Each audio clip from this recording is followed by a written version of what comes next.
morning, Year 8. Okay, over the last few lessons, we have looked at both a written story and a documentary. Now, specifically, we have studied a first Australian story by Thomas Mayo and a documentary called The First Australians. So mainly we found social issues within each. Okay, and we looked at the personal and social context of the author, and we looked at the context within which the documentary was made. Now remember, we wanted to see how those contexts can inform the perspective and purpose of the text by the authors and affect the creative decisions of the texts. Can anyone share anything they can remember about Thomas Mayo? Okay, good. The story's title is Finding Our Heart. Good. It's almost won an award in 2021. And good. The author grew up in Alice Springs. And he wrote about understanding Australia's past so that we can understand Australia's future. He really compares and connects past times within the context of his community and the communities he was moved to, remember, while making connections to the present times in Australia throughout the book. So remember, that was his focus. Can anyone remember the focus of the documentary? Well, that's an example, Jun Singh. You have a good memory for detail. Yeah, okay. While Thomas's book is focused on the present as connected to the past, the documentary's focus is on our shared future, on the first Australian cultural practices and teachings that will help us manage our shared future in terms of harmony and sustainability with our ways of living, our physical environments. Now, remember, Javier made a comment and shared an idea as we were finishing class yesterday. Does anyone remember what it was? That's right, and sorry to pick on you, Javier, but everyone, is this a useful way of thinking? Is this a good idea? Does what Javier says make sense? Can we think of other people's culture as a gift? Well, let's see. Noriko, can you name a gift that you were given that has been extremely useful? Okay. And Rachel, a gift that you accepted that was good, but... Okay, a gift from your brother. Okay. Well, now let's experiment. If we decided not to accept those gifts and said, no thank you, then what might the other person think? That's right. And it is absolutely a good observation Javier made. As we learnt, Thomas asks us to frame our way of thinking about his culture as a gift. So I'm very impressed as how much we've learnt up until today. And by the end of the week, you will be able to communicate knowledge, ideas, and your understanding of these texts, and you will be able to compare them writing your own short text. Okay, but today you will be able to put into practice some language that is useful for comparisons, including structures, phrases for comparing, and vocabulary. You can see first I for your individual task, a gap fill, and then G, we have a group task, a matching task, and then followed by our final team quiz, something to look forward to. Now, can anyone tell me what we're doing at the end of the week? That's right, we're writing a comparative text. Can anyone tell me what we're doing today? That's right, we're just focusing on the language. Now, we're only working alone today, right? Haha, no, we're working in groups and we're working independently.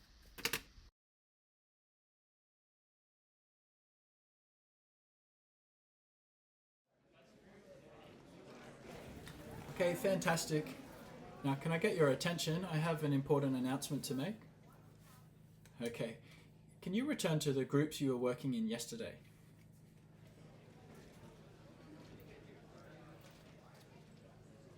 Okay, separate these language slips into comparative language and any other language.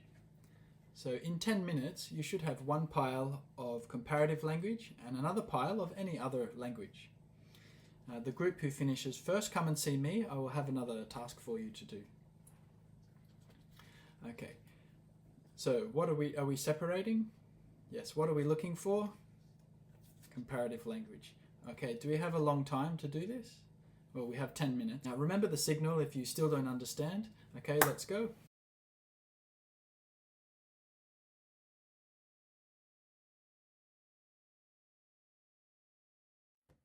Hi, Eugene. It's okay.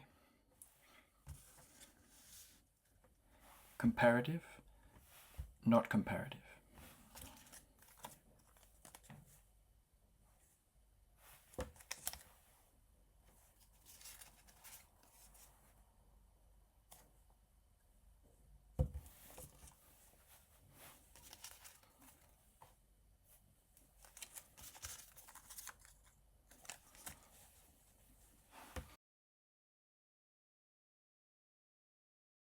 Okay, the focus of this lesson is mainly to develop students' language skills necessary for writing their comparative texts at the end of the week.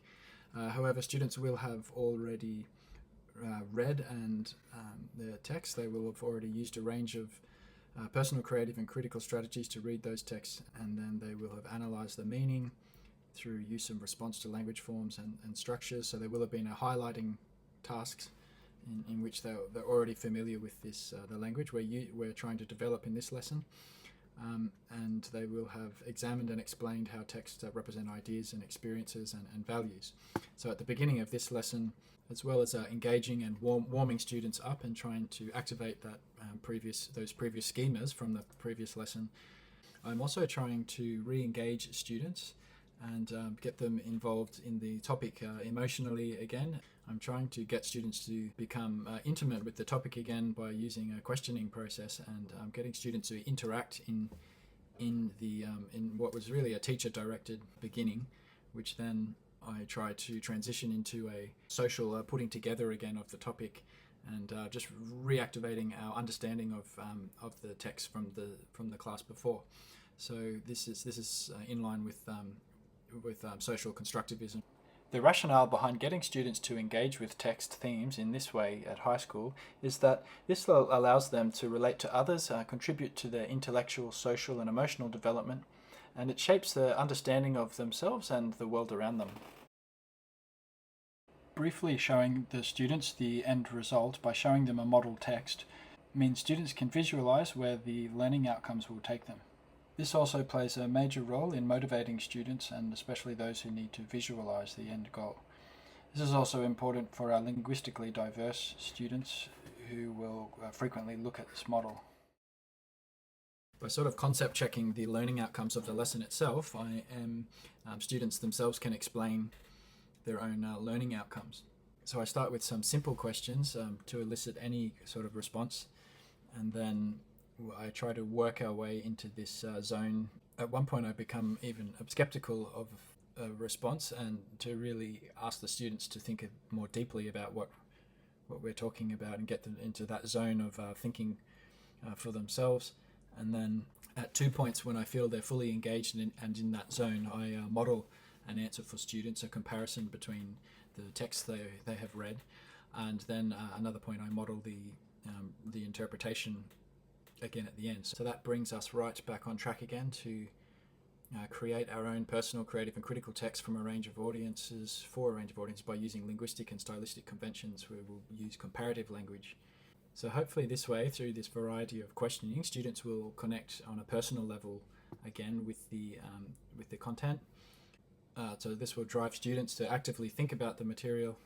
This is part of an overarching aim of the week to stay engaged with the content. And it's important for this lesson because as it is mainly language focused, I still want students to keep in mind our ultimate goal.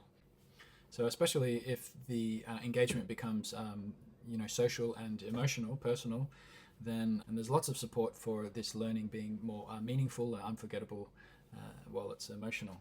And so by calling on Javier's response, I'm really trying to use this constructivist approach in bringing in anything that the students have to contribute in combination with my kind of even skeptical questioning at that point.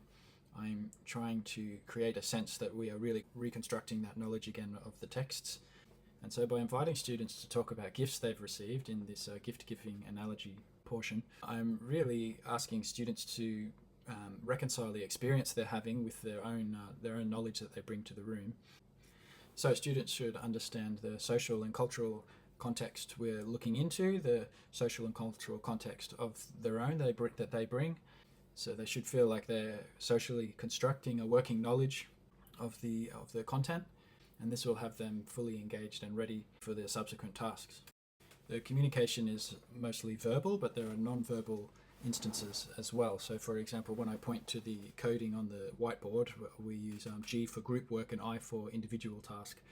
Whether you could hear me or not, it should be obvious by the way I'm pointing to our indicators what students should expect from the lesson in terms of sequence. Another example of non-verbal communication is our thumbs down signal.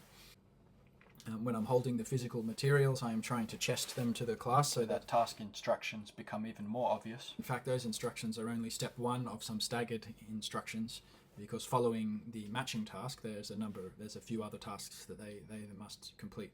I'm using the non-verbal thumbs down, thumbs up strategy in combination with concept checking questions, because as it goes, the answer we all want, we can't ask for. Do you understand? So I feel if I ask the class to put all their thumbs up if they understand, then I don't feel like that's a true response. I think quite often most students put up their thumbs just as their peers also throw up their thumbs. So it's important to ask concept checking questions and including instruction checking questions. Okay, I try to keep a positive environment in the classroom. I'm constantly reinforcing their responses. Any response is a good response in the beginning, with phrases like well done, good work.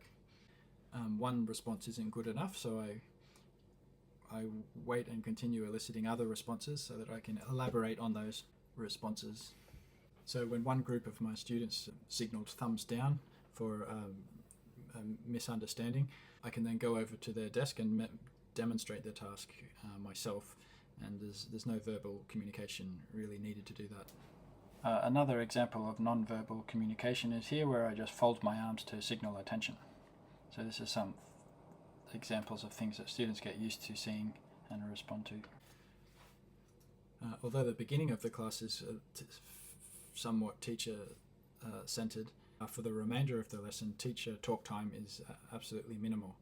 And from that point, I am just facilitating and trying to get out of the way, monitoring closely, remotely, or discreetly where I need to.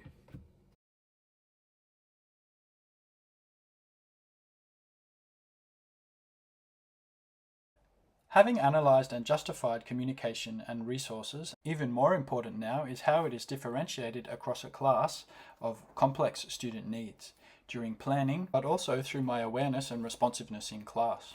We have 20 learners and a range of abilities, a range of cultural reference points, a range of preferences, styles, intelligences, if you like, a range of needs.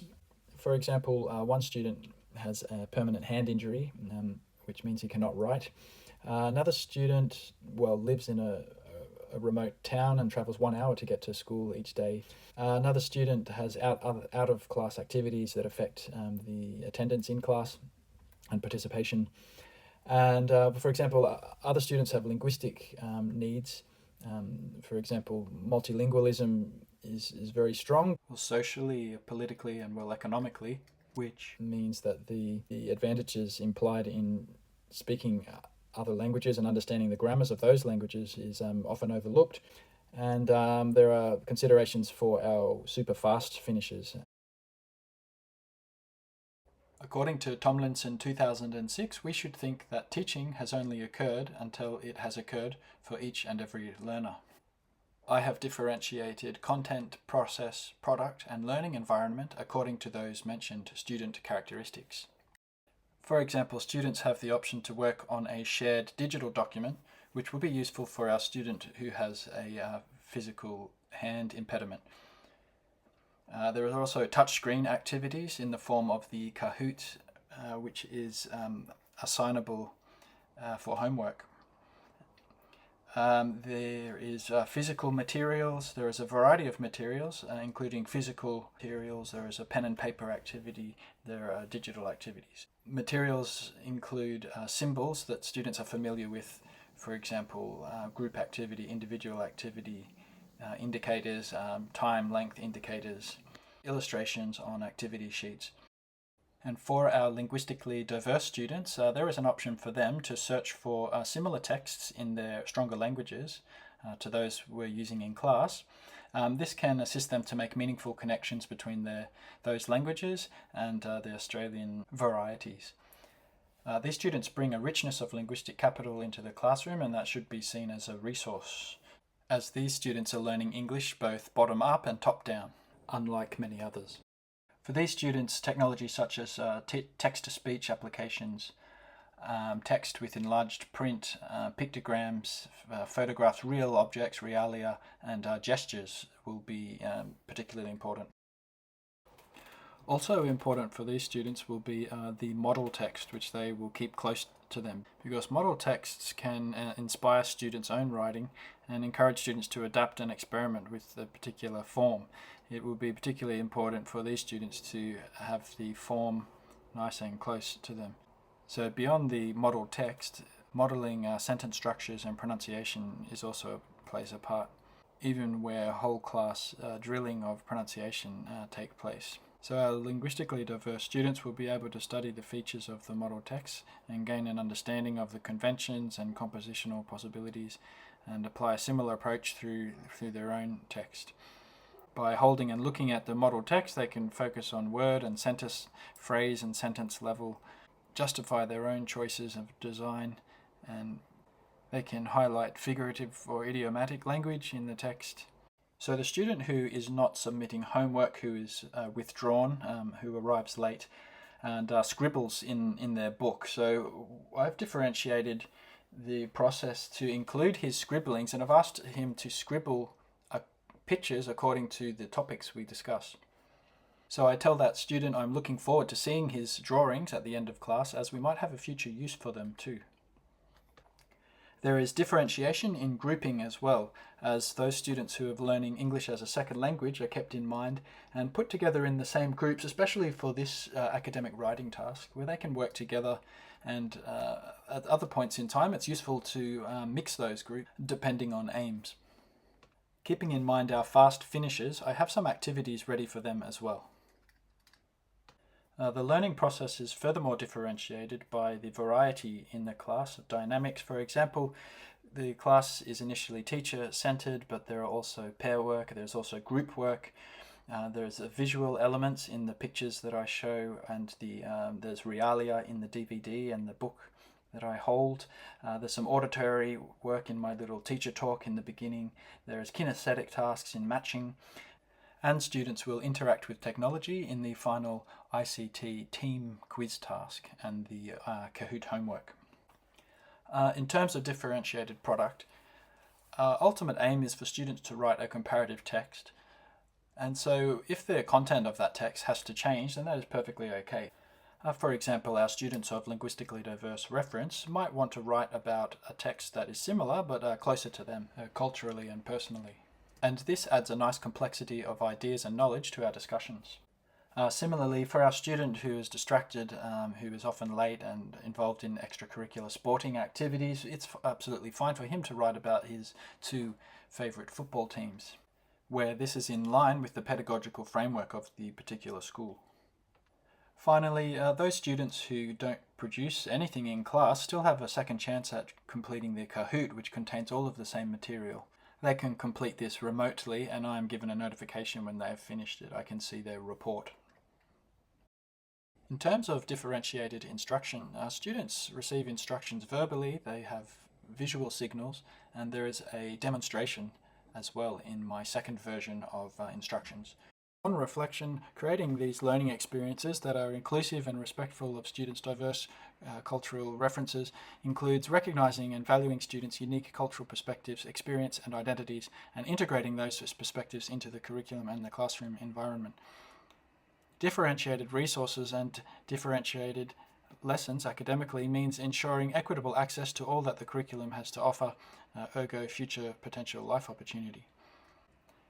This approach means classrooms are accessible to all learners regardless of their individual abilities, needs, or setbacks.